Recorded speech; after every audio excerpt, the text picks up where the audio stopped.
اور جب ان کے پاس اللہ کی طرف سے پیغمبر آخر الزمان صلی اللہ علیہ وآلہ وسلم آئے اور وہ ان کی آسمانی کتاب کی تصدیق بھی کرتے ہیں،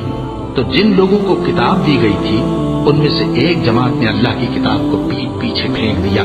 گویا وہ جانتے ہی نہیں، اور ان چیزوں کے پیچھے لگ گئے جو سلیمان کے عہد سلطنت میں شیاطین پڑھا کرتے تھے۔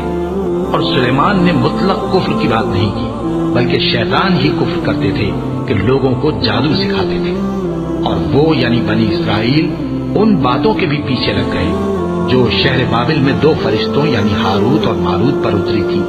اور وہ دونوں کسی کو کچھ نہیں سکھاتے تھے جب تک یہ نہ کہہ دیتے کہ ہم تو ذریعہ آزمائش ہیں، تم کفر میں نہ پڑو۔ غرض لوگ ان سے وہ چیز سیکھتے جس سے میاں بیوی میں جدائی ڈالتے، اور اللہ کے حکم کے سوا وہ اس چیز سے کسی کا کچھ بھی نہیں بگاڑ سکتے تھے، اور کچھ ایسے منتر سیکھتے جو ان کو نقصان ہی پہنچاتے اور فائدہ کچھ نہ دیتے، اور وہ جانتے تھے کہ جو شخص ایسی چیزوں یعنی سحر اور منتر وغیرہ کا خریدار ہوگا اس کا آخرت میں کچھ حصہ نہیں، اور جس چیز کے عوض انہوں نے اپنی جانوں کو بیچ ڈالا وہ بری تھی، کیا اچھا ہوتا جو وہ اس بات کو جانتے، اور اگر وہ ایمان لاتے اور پرہیزگاری کرتے تو اللہ کے ہاں سے بہت اچھا صلہ ملتا، کیا اچھا ہوتا جو وہ اس سے واقف ہوتے۔